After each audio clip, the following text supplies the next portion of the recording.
Voy a dividir mi comentario en dos partes. La primera, más como un antropólogo, que ya lo dije en la mañana, no es especialista en el tema del petróleo, pero trabaja en una zona en donde las narrativas alrededor del petróleo son constantes.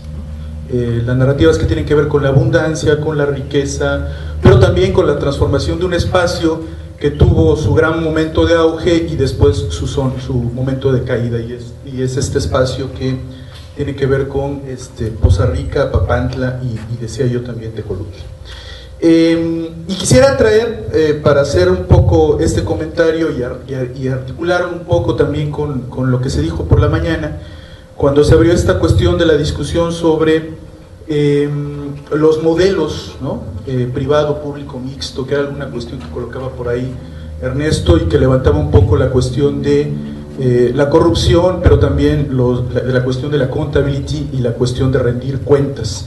Y es que ninguno de estos tres modelos es perfecto, por más que aparezca en la retórica oficial o por más que aparezca en la narrativa de las empresas. Y es que, miren, si vemos, por ejemplo, nuestro caso comparativo, al cual acudimos casi siempre en América Latina, con Brasil. Brasil es uno antes del Petrolão y antes de la venta de Pasadena, y otro después de esos dos efectos, ¿no?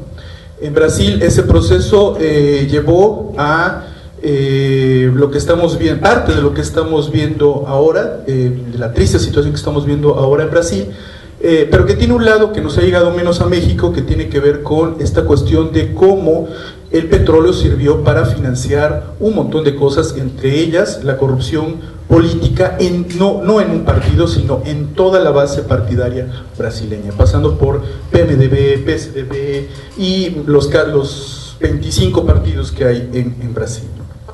Ese fenómeno pues deja un poco en claro que no es cuestión única y exclusivamente del modelo de producción, sino tiene que ver con algo que ya se tocaba en la mañana, que son los procesos de rendimiento de cuentas.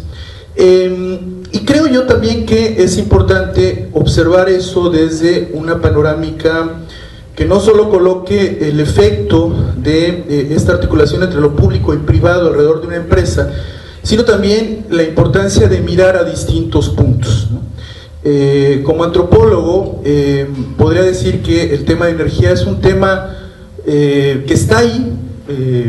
Si buscáramos un momento desde la década de los años 50, los trabajos de Leslie White, con toda aquella teoría que tocaba la importancia del tema energético y el efecto que eso tuvo en México, los trabajos de Flaco Varela y otros antropólogos, pero que gradualmente fue perdiendo su efecto en producir estudios de caso que etnográficamente nos mostraran la realidad y la verdadera dimensión de estos procesos.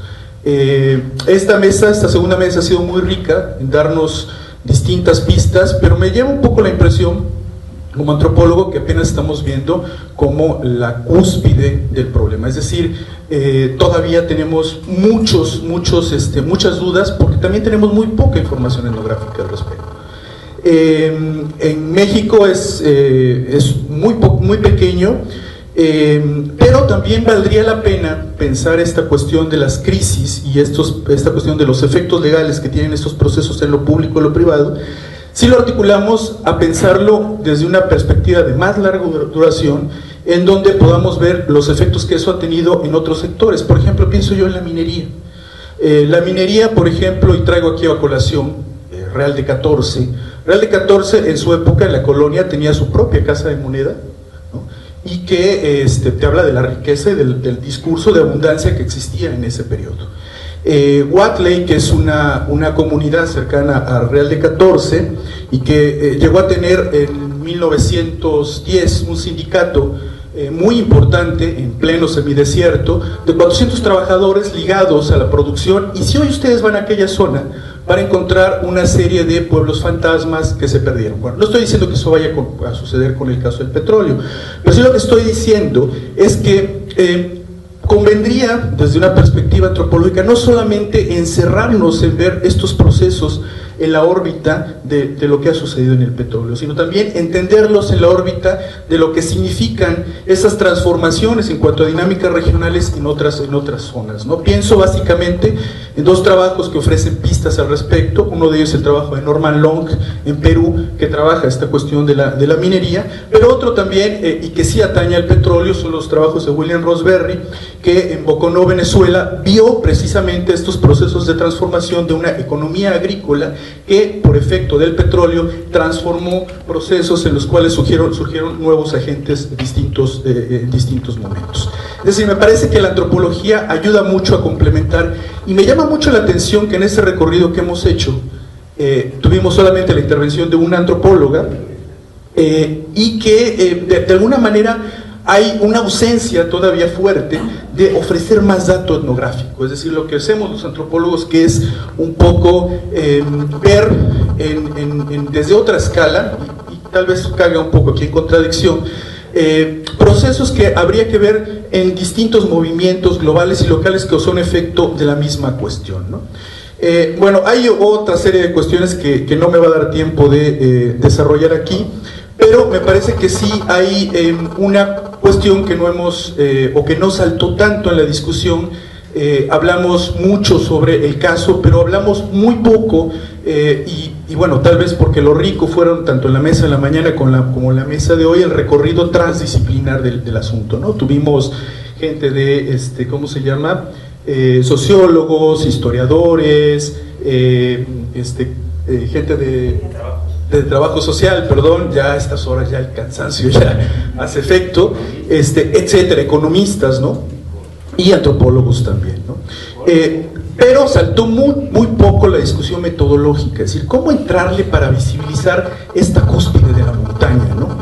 Cómo hacerle para entrar a ese terreno, pero también todos nos referimos aquí de crisis, y me parece que apuntamos muy poco la discusión de crisis. ¿Qué estamos exactamente diciendo cuando hablamos de crisis, ¿no? ¿Cómo lo estamos mirando, ¿no?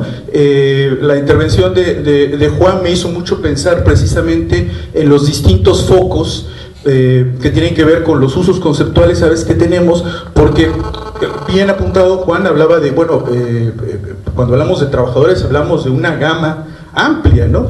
La intervención de la mañana me parece que de Noemí fue interesante en el sentido de mostrarnos uno de esos segmentos, ¿no? El segmento de las trabajadoras que están por contratos de confianza en un sector particular y que resienten de alguna manera este proceso, ¿no? Que es muy distinto necesariamente del trabajador, del obrero que está en Pajaritos, etcétera, etcétera. En la segunda parte de mi comentario, lo que yo quisiera hacer, dejo ahí algunas otras cosas, pero espero que las podamos rescatar en la discusión. En la segunda parte, lo que me gustaría hacer, sin hacer un recorrido de síntesis, porque advierto, me siento me ha gustado mucho el recorrido que hemos hecho de ir colocando como distintas piezas de rompecabezas, y sería injusto hacer una especie de síntesis, pero sí me gustaría apuntar dos cosas. Una, los temas que aparecieron como una constante, ¿no? Y la otra, temas que fueron siendo tocados, pero que aparecen ahí en menor medida y que me parece que habría que escarbarle mucho más todavía, ¿no? ¿Qué temas aparecen de manera constante? Bueno, ya lo hemos, se ha reiterado en distintos momentos, esta preocupación, esta discusión sobre seguridad, riesgo y los marcos de responsabilidad. Es todo un tema que fue una constante, ¿no? También la cuestión de los daños ambientales, el factor no menor de los efectos de esto en la desintegración familiar y en la composición de las unidades domésticas familiares. Quisiera decir, me parece que se nos mostró mucho el foco sociológico, pero creo que también hay un foco cultural, que yo no lo quisiera llamar cultural, que ya apuntaba un poco Juan en su parte final, pero sí de los modelos relacionales que se generaron en el antes de la ¿cómo se llama?, de las reformas energéticas, y el después que estamos viendo ahora, ¿no? Fenómenos de la corrupción. Se enfocó mucho el tema de los impactos sociales, casi situándolo más en la órbita del petróleo, salvo una intervención que hubo en la mañana que abocó más la cuestión del gas, pero también la discusión, digamos, quedó un poco ausente esta discusión sobre qué pasa con... Se fue mencionando poco a poco, pero me parece que lo enfocamos mucho más a la cuestión de petróleo. ¿no? Tal vez porque el efecto casi inmediato y tan importante que está con el desastre de Pajaritos, ¿no? La cuestión de los aspectos laborales, la cuestión no menor de la urbanización y el efecto que tuvo todos estos procesos en este desorden, ¿no?, de crecimiento que venimos arrastrando, y con casos muy específicos que vimos en Ciudad del Carmen, en Coatzacoalcos y en Poza Rica, que a mí me parece que, y lo dije en la mañana, pero lo enfatizaría otra vez, sigo pensando que Poza Rica es un espacio muy importante para pensar estos efectos de la cúspide que estamos viendo más hacia el sur, ¿no? La cuestión de la estructura económica en función de los efectos de crisis de pagos y de proveedores, que es todo un tema que va de la mano con esto que ya se decía también en la mañana, de las cadenas, ¿no?, de la producción de cadenas de valor, y a lo que también se dijo ahora, de cómo hay toda una, digamos, articulación de estos procesos, ¿no? ¿Qué temas fueron tocados? Creo que en menor medida, pero me parece que todavía tendrían como algo mucho más a decir, ¿no? Sin lugar a dudas, esta cuestión de la relación y construcción de clientelazos. Se mencionaba la construcción de oligarquías regionales. ¿Qué ha pasado con esto, con las reformas, ¿no? Nos da una sospecha de que efectivamente ahí no se movió nada. Sin embargo, me parece que en términos no solo sociológicos, sino en términos de análisis cultural, es muy importante arrancarle un pedazo más a esto. Y aquí quizás traigo un poco mi experiencia en Tecolutla. En Tecolutla, la historia de la abundancia del petróleo afectó o construyó también toda una serie de patrones de relaciones clientelares que hoy se transforman o pretenden ser transformados por un modelo meritocrático, y en donde las tensiones me parece que están de a peso, porque ahí es donde podemos ver, digamos, este efecto tensionante entre la simulación. Ese fue otro tema que apareció, ¿no?, cuando alguien decía, bueno, es que nosotros vemos todo el tiempo con el tema del género que hay una política de colocar esta situación, pero hay una situación de simulación, ¿no? El tema de la violencia saltó, pero más en estas últimas presentaciones.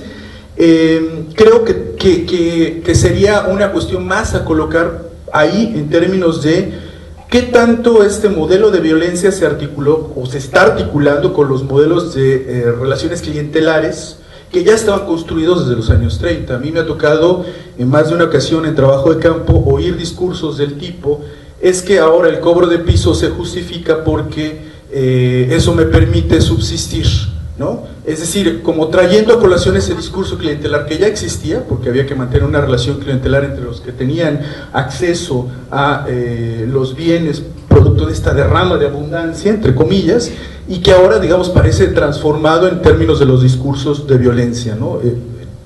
Recientemente regresé de campo y hay sobre todo en la zona de Poza Rica, ¿no? Es de manera bastante fuerte, ¿no? Y que me parece que se negocia distinto en la narrativa que aparece en el periódico y en la narrativa que aparece en el cara a cara, ¿no?, con la gente. También la cuestión de los empleos derivados. Me estoy refiriendo, hablamos mucho, o se habló mucho sobre este efecto que tiene en la economía local, pero también habría que colocarlo, ponderarlo en el efecto de las ciudades productoras externas. Todos sabemos nosotros que Ciudad del Carmen y todas las ciudades productoras de petróleo generaron movimientos migratorios muy importantes, y eso se tocó poco, ¿no? O sea, como que nos concentramos más en los casos, cuando se tocó casos particulares, y no tanto en este efecto de ida y van, ¿no? Yo nada más cerraría, ¿no?, con una reflexión sobre lo que significa el petróleo en nuestro contexto cultural mexicano. Uno, cuando ve los modelos de construcción identitarios y clientelares en ciudades como Coatzacoalcos, Poza Rica, Ciudad del Carmen, etcétera, piensa uno en un modelo relacional muy diferente al que existe en otras regiones. Por ejemplo, yo cuando pienso en las ciudades petroleras en Río de Janeiro, en el norte de Río de Janeiro, son bastante distintas. Porque los modelos de construcción de esas relaciones, toda esta parte de Cabo Frío para arriba, son muy distintos en función de la órbita de los procesos sociales y en función de los pesos que tuvieron, digamos, las organizaciones clientelares que desde los años 30 fueron construidas y que tienen un efecto bien distinto en términos de los modelos históricos sociales que en esas zonas